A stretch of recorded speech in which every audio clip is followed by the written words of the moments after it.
ఇప్పుడు no cost cough syrup తో 60 రూపాయల విలువ గల ఇన్హేలర్ పూర్తిగా ఉచితం. దెబ్బకి దగ్గు జలుబు మాయం. ఆర్ఎస్ఎస్ సిద్ధాంతాలపై ఏపీలో మాటల యుద్ధం జరుగుతోంది. ఉపరాష్ట్రపతి ఎన్నిక సమయంలో ఆర్ఎస్ఎస్ కు చెందిన వ్యక్తికి ఓటేయొద్దని టీడీపీ వైసీపీ ఎంపీలకు ఉండవల్లి విజ్ఞప్తి చేయడంపై సోము వీర్రాజు ఫైర్ అయ్యారు. ఆర్ఎస్ఎస్ సిద్ధాంతాలపై బహిరంగ చర్చకు రావాలని సవాల్ విసిరారు. దీన్ని స్వీకరించిన ఉండవల్లి అరుణ్ కుమార్ టైం ప్లేస్ చెప్తే ఖచ్చితంగా బహిరంగ చర్చకొస్తానంటూ ప్రతి సవాల్ చేశారు. ఎవరైతే రాష్ట్రపతి ఉన్నాడో ఈ రాష్ట్రపతి దేశభక్తుడు, ఆర్ఎస్ఎస్కి సంబంధించిన వ్యక్తులు కాబట్టి ఆయనకు ఓటు వేయకూడదు అని అరుణ్ కుమార్ గారు తెలియజేయడం. నేను అరుణ్ కుమార్ గారిని ఛాలెంజ్ చేస్తున్నాను.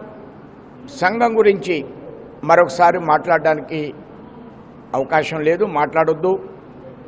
సంఘానికి మీరు వెళ్ళి సరైనటువంటి ఆకలింపు లేని వయసులో బయటకు వచ్చి ఇవాళ కూడా పాత రికార్డునే మీరు వేస్తూ ఉండడం, సంఘం అనే అంశం మీద నేను ఎప్పుడైనా సరే వారితో చర్చకు సిద్ధంగా ఉన్నాను.